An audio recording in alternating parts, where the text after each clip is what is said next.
Welcome to KXAN News Today. Here are your Wednesday morning headlines. President Biden's son is expected to plead guilty to federal charges. These include 2 misdemeanor federal counts of failing to pay his taxes. Court documents show a separate gun possession charge, but that will likely be dismissed if he meets certain conditions. A Florida federal judge scheduled the criminal trial of former President Donald Trump to begin on August 14th. Legal experts don't expect the trial to begin so early because of the time needed to resolve complicated legal issues. Trump was indicted this month on more than 3 dozen criminal charges related to keeping hundreds of classified records after leaving the White House in January 2021. Austin leaders want to make sure that you are safe as this painfully hot weather continues. Holding a press conference this morning to talk about heat preparedness and safety. Leaders from our area, including Austin Mayor Kirk Watson, are going to be there. Practice today could help us avoid a future water disaster in Austin. Good morning, I'm Erica Brennis. And I'm Tom Miller. Austin Water is conducting an emergency drill at its Ulrich water treatment plant. This is the largest plant in Austin. This is the same spot where an employee error impacted over 1 million customers in 2022. According to Austin Water, a series of staff errors at the treatment plant allowed water into its system that tested beyond regular limits for cloudiness. Well, that led to an emergency boil water notice citywide. The 3-day boil water notice left people and restaurants scrambling to find enough bottled water. Following that, an audit made more than 50 recommendations for Austin Water to improve. As part of this, today several agencies are going to practice protocols in a scenario similar to what happened in 2022. We reached out to Austin Water about the drill, and in a statement, the director, Shay Ralston, wrote, Austin Water is working to strengthen our emergency protocols, and this drill provides an opportunity to practice with our partners to become even more prepared for future emergencies. Throughout the morning, you will see several emergency vehicles surrounding this facility, including local firefighters and medics. The goal is to improve communication while practicing and preparing for future disasters. That drill kicks off this morning at 7. Right now, though, we are talking about the heat. It is probably about as cold as it's going to get, and it's still toasty out there. Meteorologist Kristen Curry joining us now. It's brutal. It is so hot. It is unbearable at points in the afternoon because of that heat and humidity. Let me show you what's going on here, because unfortunately that excessive heat warning continues again today. That's for those feels like temperatures up to 118. Every single county underneath that warning today. We are dry and we are quiet this morning. Not a whole lot going on radar as far as the sky conditions go. You're going to find some low clouds here and there. This is a live look from our Whittlesey Landscape Supplies weather camera there in Round Rock. Temperatures, though, still in the 70s and 80s, so very similar to what we've had recently. Those temperatures are right up against those records in the morning. 81 in Georgetown right now, 80 in Bastrop, 81 here in the city, 70s out west. Now, where are we going with those numbers? Well, you can pretty much guess, right? Getting back into the low 100s. Forecast high 104 today. Feels like temperatures about 115, 116. So that's going to put us near where we were yesterday. And although our records aren't totally complete when it comes to these feels like temperatures, that is on record the hottest feels like temperature we've ever recorded in Austin. We did it yesterday. There's a good chance we'll do it again. Now, in the mix of the heat will be some storms. Now, these will be late in the evening, though, so we'll probably see that heat, feel that heat first, and then we'll be tracking some storms and showers late in the evening into the overnight. So we'll talk a little bit more about those storm chances, as some of those storms could be severe. Those details here in a few minutes. Thanks, Kristen. Austin continuing its next 100-degree day, and summer still hasn't even officially began. No, just in a little bit. We're starting summer. High temperatures across the state mean high demand. ERCOT saying it expects some localized outages this summer. That is blamed on equipment overheating. While Austin Energy says it's prepared to respond to these outages, supply chain issues remain a concern. Getting those components here, making sure that we have enough stockpiled for when we need to replace those components is a key challenge for us. We talked to some people in Austin who say they're taking matters into their own hands. That includes Alana Cortez, who lost power for 2 weeks during the winter storm. There's some resentment about the escalating cost of living when we do not feel that it reflects the standard of living. Austin Energy blamed 2 outages last week on the heat, says something called a disconnect failed. It's It's a piece of equipment that separates power lines at substations. Then a jumper failed, and that connects two wires. Frantic rescue effort continues this morning in the Atlantic Ocean. A missing submersible with 5 people on it running out of oxygen. It disappeared during an expedition to explore the ruins of the Titanic. The search effort is focused on an area about 900 miles from the Massachusetts coast. Jay Gray is in Boston this morning following the search. Additional planes, ships, specialized equipment, and rescue teams from around the world right now rushing into a 7,600 square mile search zone in the Atlantic, an area larger than the state of Connecticut. What I can tell you is there is a full court press effort to get equipment on scene as quickly as we can. The mission, unlike any before, and pushing into deeper water using sonar and an underwater drone. But to this point, there's been no sign of the Ocean Gate submersible, missing since Sunday morning, less than 2 hours after beginning a tourist expedition to explore wreckage from the Titanic with 5 men inside.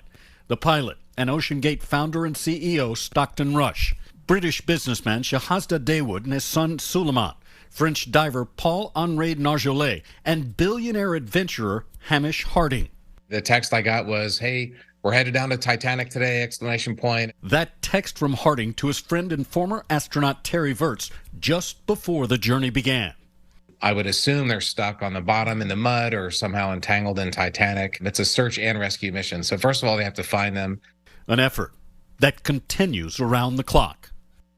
Jay Gray, NBC News, Boston.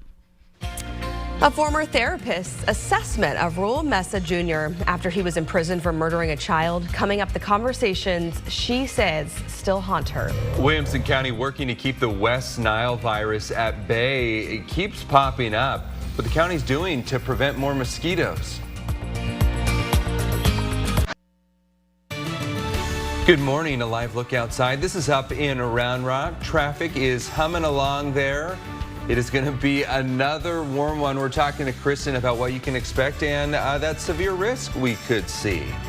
The heat we're experiencing is not enough to get the mosquitoes to go away. So far up in Williamson County, it's found 2 mosquitoes this year with the West Nile virus. Yeah, scary stuff. Recently, one tested positive in Gerald near a community pool. The other was collected in Georgetown less than a month ago. The Williamson County and city's health district says signs they are up in the area warning people about the discovery. Health leaders encourage people to wear bug spray, dump out any standing water around their home to reduce the chances of being bit. These triple-digit temperatures have also brought about even more chances for mosquitoes to grow. A lot of people are really liking the disposable swimming pools, so making sure that after we're done using those, that we're draining those. It's been really humid as well, which are conditions that are really favorable for those mosquitoes that are breeding in water sources. The first mosquito discovered in Georgetown was at a Geneva park. It has since been marked clear. Our first responders are prioritizing their own safety after working several days in a row now with triple-digit temperatures. Is that starting to take its toll? How a local car club is giving back to students in its community. Good morning, a live look again outside up in Round Rock. Hope you're doing your best to stay cool. I know that we're just sort of grinding it out here in what normally has been not the hottest month of the year, but it certainly feels like it, just a brutal heat wave here in June. And with that in mind, an Austin firefighter is recovering from heat exhaustion after responding to a house fire. Firefighters say this summer heat is so tough. They are well aware of the dangers. We all know the heat here is no joke, especially when you put on this. It definitely is hot. It's built up of 3 layers. You have a thermal layer, an inner liner, and you have a moisture barrier. It's a lot. The Travis County Emergency Services District 12 chief says his crews are taking more breaks, hydrating. They also have access to an air-conditioned rehab trailer on extra hot days. Austin police tell KXAN it encourages officers to hydrate before going outside, use sunscreen, and reapply off. Well, check out these little babies. Julia sent in this video of baby cardinals in a small bushy tree there. A good reminder that if you do some yard work, watch out for these birds nesting in the trees and bushes. Julia said she wouldn't have known the nest was there if she hadn't seen another cardinal flying around it. Look at those little babies. That's super sweet. Do you guys get kernels in your backyard? Yeah. All the time. Yeah. It's like a special, I feel like it's a special part of living in Central Texas. Absolutely. And you know, I obviously do the bird forecast every month, and I was talking to our friends at Travis Audubon, and they were saying cardinals actually have about 3 rounds of babies every year. Oh. So they're busy. They are busy moms Good and for dads. them. I know. I was like, that's why you probably seen a whole lot of them around Central Texas. Let me show you what's going on with your forecast here, because clouds and radar not showing anything over Central Texas. We do have some showers out towards Big Bend. Here's what it feels like walking out the door this morning. Feels like 87 in Austin, 85 in Bastrop, 70s is what it feels like out west. We don't have as much humidity in the hill country. The heat index value is really a problem, though, for everybody getting into the later part of the day. Why? Because the dew point's still in the 70s. Again, dew point, a measure of moisture. It more accurately reflects how much of that moisture is sitting on top of us compared to humidity. And I'll tell you, anything above 70 degrees we consider tropical. It is nasty with that humidity. And the heat certainly not helping. 81 as we get towards about 8 a.m. and then later today, 104 will be the forecast high. You'll notice feels like temperature is getting up to 116 again today. Now that 116, that's what our heat index value topped out at yesterday.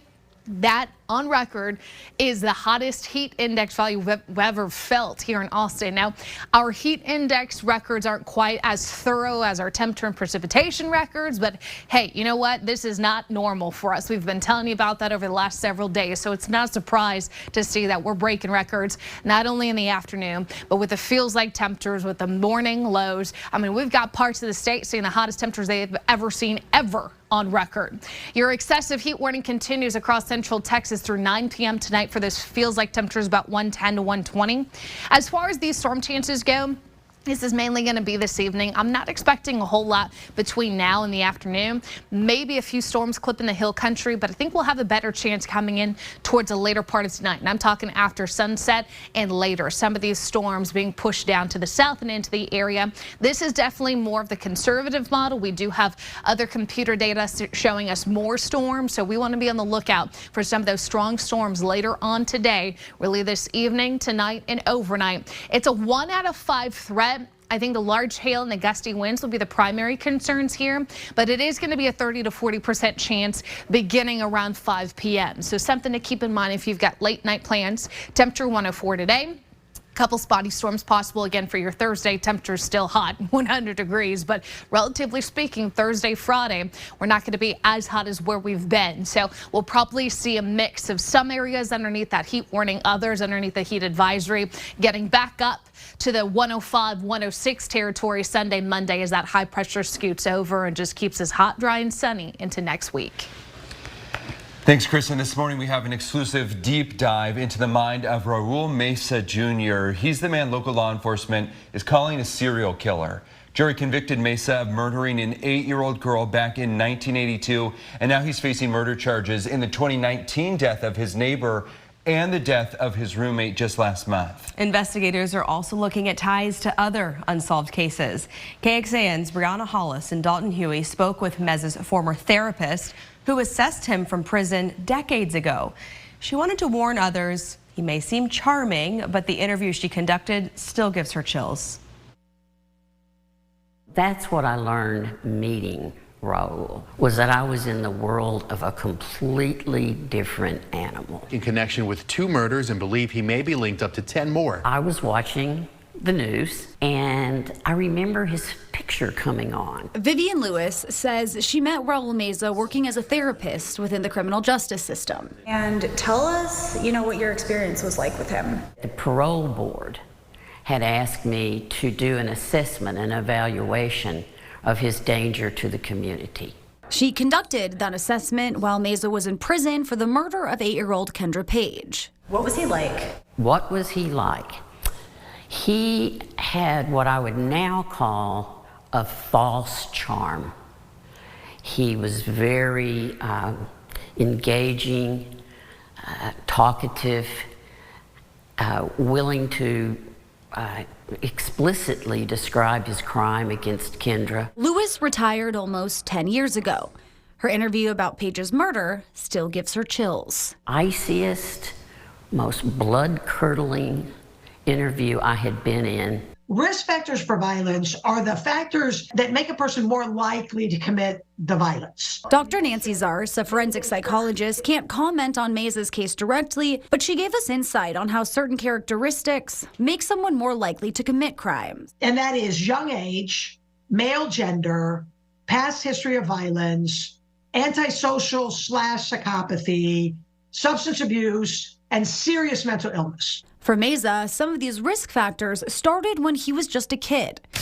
According to archived newspapers, Meza started using drugs at just 8 years old. Another psychologist quoted in these old articles called Meza, quote, an intensely lonely youngster. These same archives also unveiled these details about Meza's criminal history. Police first arrested teenage Meza in 1973 on shoplifting and burglary charges. The next year, authorities accused him of arson after a fire at a junior high school. That incident sent him to Giddings State School, a juvenile corrections facility where he reportedly ran away. Then, in 1975, when Meza was 16, a judge sentenced him as an adult to 20 years in prison for aggravated robbery in the shooting of a convenience store owner. While on parole for that crime, he murdered Kendra Page. The fact that somebody's coming in and out of prison indicates that there is repeated illegal behavior. Oftentimes, that behavior tends to accelerate over time. So their crimes tend to get a little bit more severe. He's a deadly person, and he has been since adolescence. In 1993, after Meza got released from prison after killing 8-year-old Paige, he tried to convince the public he had changed. There is nothing that I can do to change the past. I can only tell you that in my heart, I know that I will not willfully bring harm to anyone. The most impacting thing about Raul was how engaging he could be. Upon revisiting her time with Meza, listen to my voice crack. Lewis kept coming back to the same thought. I was dealing with a psychopath. With digital investigator Dalton Huey, Brianna Hollis, KXAN Investigates. Our investigative coverage on Raul Meza continues tonight. Avery Travis and David Barrere take a closer look at efforts to keep Meza in jail and how his case impacted the parole system in Texas. A Texas Uber driver is fighting for his life after police say a passenger shot him. Police say that passenger thought she was being kidnapped.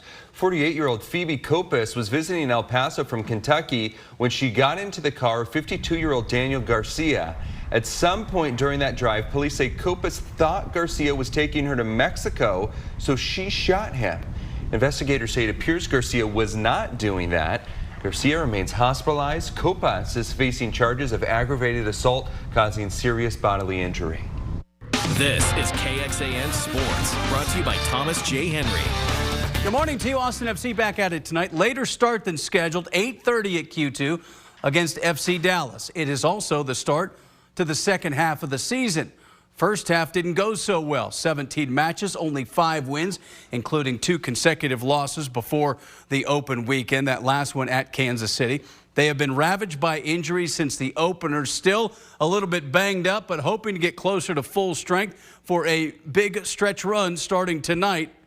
Well, I think we have a group that's getting healthier, which is helpful. We've had to deal with a lot of injuries over the course of the season. We need to make some additions going into the summer transfer window, and that also may mean subtractions. But we've got a good group of players when they're healthy and when we're functioning in a good space, and that's executing well, having good discipline inside the game and understanding what's needed.